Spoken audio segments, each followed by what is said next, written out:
ಬೆಣ್ಣೆ ಬೆಣ್ಣೆ ಅಲ್ಲ ಅದು. Okay okay okay. Mylari location. Mylari location. So ನಿಮ್ಮ ಹೆಸರಲ್ಲೂ ಮೈಲಾರಿ ಅಂತ ಇದೆ.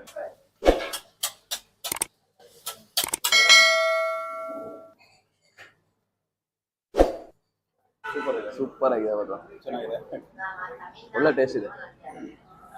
ನಮಸ್ಕಾರ ವೀಕ್ಷಕರೇ, ಮತ್ತೊಂದು ಹೊಸ ವಿಡಿಯೋಕ್ಕೆ ಎಲ್ಲರಿಗೂ ಸ್ವಾಗತ. ಮೈಸೂರು ಮೈಲಾರಿ ಹೋಟೆಲ್ ಅಗ್ರಹಾರದಲ್ಲಿದ್ದೀವಿ. ಇಲ್ಲಿ ಇಡ್ಲಿ ದೋಸೆ ತುಂಬ ಫೇಮಸ್ ಅಂತೆ. ಬನ್ನಿ ನೋಡೋಣ ಯಾವ ಥರ ಇದೆ ಅಂತ. ಮಾಡ್ಕೊಳ್ಳಿ.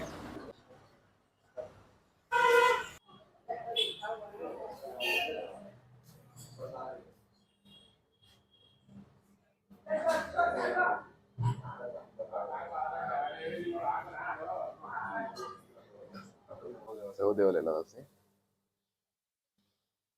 ಏನ್ ದೋಸೆ ಇದೆಲ್ಲ ಹಾಕ್ತಿರೋದು? ಇದು ಮಸಾಲೆ.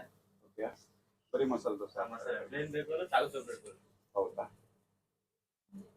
ಬರೀ ಇಲ್ಲಿ ಆಲೂಗಡ್ಡೆ ಪಲ್ಯ ಹಾಕಲ್ಲ, ನೀವು ಸಾಗು ಹಾಕಲ್ಲ? ಫೇಮಸ್ ಸಾಗು. ಇಲ್ಲಿ ಸಾಗುನ ಫೇಮಸ್. Okay okay. ಉಪ್ಪನಾ?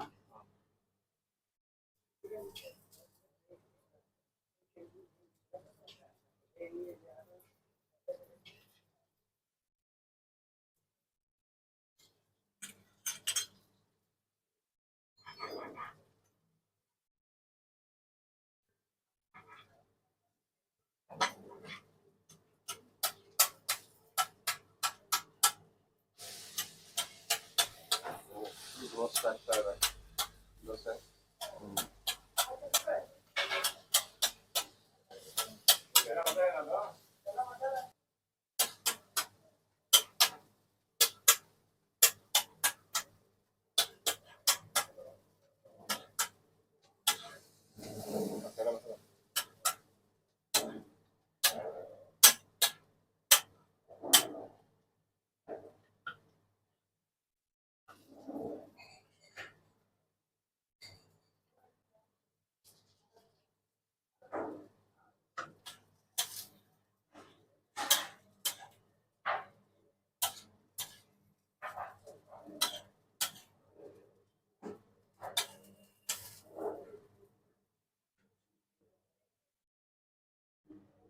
ಬೆಣ್ಣೆ ಬೆಣ್ಣೆ ಅಲ್ಲ ಅದು. Okay okay okay. Idli ready ಆಗ್ತಿದೆ. ಚಟ್ನಿ ರುಬ್ತಾ ಇದ್ದಾರೆ. ಇಡ್ಲಿಗಿರೋ ಚಟ್ನಿ ರೆಡಿ ಆಗ್ತಿದೆ. ಇದೇನು ಸಾಗುವ? ಇಡ್ಲಿಗಿರೋದು. ಹಾಂ ಓಕೆ. ದೇವೇಂದ್ರ ಸೊ ಈ ಹೋಟೆಲ್ಗೆ ನೀವು ಅವಾಗ ಬರ್ತಾ ಇರ್ತೀವಿ ಸರ್. ಮೈಲಾರಿ ಹೋಟ್ಲ್ ಅಂದರೆ ನಮಗೆ ತುಂಬ ಇಷ್ಟ. ಇಲ್ಲಿ ಚಟ್ನಿ ಭಾರಿ ಇಷ್ಟ. ಕಾಯಿ ಚಟ್ನಿ ಮಾಡ್ತಾರೆ, ತುಂಬ ಇಷ್ಟ. ಆ ಚಟ್ನಿಗೋಸ್ಕರ ದೋಸೆಗೋಸ್ಕರ ಬರ್ತಾರೆ, ಚೆನ್ನಾಗಿದೆ. ಸೊ ಇಲ್ಲಿ ನಿಮಗೆ ಇಷ್ಟ ಆಗುವಂಥದ್ದು ದೋಸೆ ದೋಸೆ ಬೆಣ್ಣೆ ದೋಸೆ, ಬೆಣ್ಣೆ ದೋಸೆ, ಬೆಣ್ಣೆ ದೋಸೆ, ಕಾಯಿ ಚಟ್ನಿ ಸೂಪರ್. ಎಷ್ಟು ದಿನಕ್ಕೊಂದ್ಸತಿ ಈ ಕಡೆ ಬರ್ತಾರೆ? ನಾವು ಆವಾಗ ಬರ್ತಾ ಇರ್ತೀವಿ ಸರ್. ನಾವು ಇಲ್ಲೇ ಬಿಸ್ನೆಸ್ ಮಾಡೋದು, ಅವಾಗ ಬರ್ತಾ ಇರ್ತೀವಿ. ಈಗ ಬೆಣ್ಣೆ ಮಸಾಲೆ ಬೆಣ್ಣೆ ಹಸಿರು ಬಂದಿದೆ. ಟೇಸ್ಟ್ ಮಾಡುವ ಹೇಗಿದೆ ಅಂತ ನೋಡುವ. ಓಕೆ. ಚಟ್ನಿ ನೋಡೋಕ್ಕೆ ಸೂಪರ್ ಆಗಿದೆ. ಗಟ್ಟಿ ಚಟ್ನಿ. ಕಾಯಿ ಚಟ್ನಿ ಇದೆ. ಹಾಂ, ಕಾಯಿ ಚಟ್ನಿ ಅಲ್ಲ, ಸೂಪರ್ ಆಗಿದೆ ನಾವು. ಹೌದಾ? ಭಯಂಕರ ಟೇಸ್ಟು. ನಿಜವಾಗ್ಲೂ ಹೇಳಿದ್ರು, ಜನಗಳು ಹುಡ್ಕೊಂಬರ್ತಾರೆ ಅಂತ ಹೇಳೋದು ನಿಜಾನೇ. ಅದು ಸಕ್ಕ ಟೇಸ್ಟ್ ಇದೆ ಮಾತ್ರ. ಆ ಕಾಯಿ ಚಟ್ನಿನು ಸಲಾಮ್ ಹೇಳ್ತಾರೆ ಟೇಸ್ಟ್ ಚೆನ್ನಾಗಿದೆ ಅಂತ.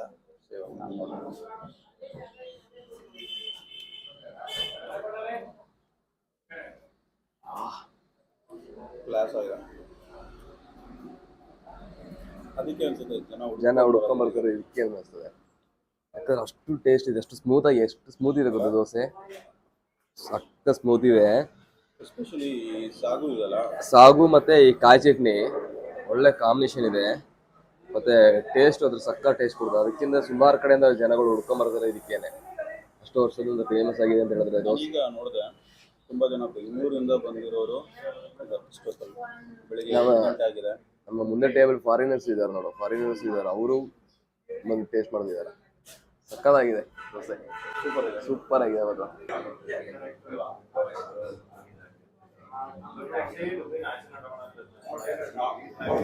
ನಿಮ್ಮ ಹೆಸರು ಗೊತ್ತಾಗಿಲ್ಲ? ಲೊಕೇಶನ್ ಅಂತ, Mylari location. Mylari location. So ನಿಮ್ಮ ಹೆಸರಲ್ಲೂ ಮೈಲಾರಿ ಅಂತ ಇದೆ. ನನ್ನ ತಂದೆ ನೇಮ್ ಅದು. ಏನು ಫೌಂಡರು ನಮ್ಮ ತಂದೆ. ಮೈಲಾರ ಸ್ವಾಮಿ ಅಂದರೆ ನಮ್ಮ ತಂದೆ ಹೆಸರು. ಅವರೇ ಫೌಂಡರು. ಜನ ಮೈಲಾರಿ ಹೋಟ್ಲು ಅಂತ ಕರೆದು ಮೈಲಾರಿ ಅವ್ರ ಹೆಸರೇ ಶಾಶ್ವತ ಉಳ್ತಾರೆ. ಜನ ಈಗಲೂ ಮೈಲಾರಿ ಹೋಟ್ಲು ಅಂತ ಕರೀತಾರೆ. ಓಕೆ. ಸೊ ಯಾವಾಗ ಶುರು ಮಾಡಿದ್ರು ಸರ್ ಇದು? 60 ಇಯರ್ಸ್ ಬ್ಯಾಕ್ ಆಗಿದೆ. 60 ಇಯರ್ಸ್ ಆಯಿತು. ಸೊ ನೀವು ಯಾವಾಗಿಂದ ನೋಡ್ಕೊಳ್ತಾ ಇದ್ದೀರಾ? ನನ್ನ ಬುದ್ಧಿಮಾನ ಜೊತೆಲೇ 15 ವರ್ಷದಿಂದನೂ ಶುರು ಮಾಡಿದ್ದೀನಿ ನಾನು. ನನ್ನ ವಯಸ್ಸು 15 ಶುರು ಮಾಡಿರೋದು. ಇವತ್ತವರೆಗೂ ನಡ್ಕೊಂಡು ಹೋಗ್ತಾ ಇದ್ದೀನಿ. ಸೊ ಇಲ್ಲಿ ಫೇಮಸ್ ದೋಸೆ ಅಂತ ಕೇಳಿದೆ. ದೋಸೆ ಸೊ ಈ ದೋಸೆ ಸೀಕ್ರೆಟ್ ನೀವು ಕಂಡಿದ್ದೀರಾ ನಿಮ್ಮ ತಂದೆಯವರು? ನಮ್ಮ ತಂದೆ. ನಿಮ್ಮ ತಂದೆಯವರು. ಸೊ ಅದನ್ನೇ ನೀವು ಅದನ್ನೇ ಕಂಟಿನ್ಯೂ ಮಾಡ್ತೀವಿ. ಸೊ ನಿಮ್ಮ ಈ ಒಂದು ಹೋಟೆಲ್ ಟೈಮಿಂಗ್ಸ್ ಏನಿದೆ ಸರ್? ಬೆಳಿಗ್ಗೆ 7 ಗಂಟೆಯಿಂದ 12:30, ತಿರ್ಗಾ ಮಧ್ಯಾಹ್ನ 3ರಿಂದ 8 ಗಂಟೆ ತನಕ. ಮಧ್ಯಾಹ್ನ ಕೂಡ ಇರುತ್ತೆ? ಮಧ್ಯಾಹ್ನ ಇರುತ್ತೆ. ಮಧ್ಯಾಹ್ನ ಬರೀ ದೋಸೆ ಮಾತ್ರ. ಬೆಳಿಗ್ಗೆ ಹೊತ್ತು idli, dosa, coffee, tea. Sir ಈ ಒಂದು ಹೋಟೆಲ್ ಲೊಕೇಶನ್ ಎಲ್ಲಿ ಬರುತ್ತೆ ಸರ್? ಅಗ್ರಹಾರದಲ್ಲಿ. ಅಗ್ರಹಾರ, ಮೈಸೂರಲ್ಲಿ ಅಗ್ರಹಾರ ನೀವು ಸಾಯಿಜಿರಾವ್ ರೋಡಲ್ಲಿ ಬರುತ್ತೆ. ಲೊಕೇಶನ್ ಹಾಕ್ಬಿಟ್ರೆ ಮೈಲಾರಿ ಅಗ್ರಹಾರ ಅಂತ ಹಾಕ್ಬಿಟ್ರೆ ಬಂದ್ಬೋದು. ಸರ್ ನೀವು ನಿಮ್ಮ ತಂದೆಯವರು ಸ್ಟಾರ್ಟ್ ಮಾಡಿದಾಗ ಇಡ್ಲಿ ಮತ್ತು ದೋಸೆ ಸ್ಟಾರ್ಟ್ ಮಾಡಿದ್ರು. ನೀವು ಇನ್ನೂ ಸ್ವಲ್ಪ ಬೇರೆ ಏನಾದರೂ? ಈಗ ಜನ ಬಂದು ಕೇಳೋದೇ ನಮ್ಮ ದೋಸೆ. ಸೊ ಅದರಿಂದ ನಾವು ಅದಕ್ಕೆ ಪ್ರಿಫರ್ ಕೊಡ್ತೀವಿ ಪೂರಾ. ಸೊ ಅದಕ್ಕೆ ನೀವು ಚೇಂಜ್ ಏನು ಮಾಡಿಲ್ಲ. ಓಕೆ. ಸೊ ನಿಮ್ಮ ಈ ಒಂದು ಕಿಚನ್ ಎಲ್ಲ ನೋಡಿದೆ ನಾನು, ಲೈಕ್ ಇನ್ನೂ ಹಳೆ ಕಾಲದ ಸ್ಟೈಲ್ ಇದೆ, ಅಂದ್ರೆ ಸೌದೆ ಒಲೆ ಇದೆ, ಮತ್ತೆ ಡೋರ್ ಸೈಜ್ ಚಿಕ್ಕದಿದೆ, ಅದೆಲ್ಲ ಹಾಗೆ ಮೇಂಟೈನ್ ಮಾಡ್ತಾ ಇದ್ದೀನಿ sir. Okay. Thank you sir. Thank you very much.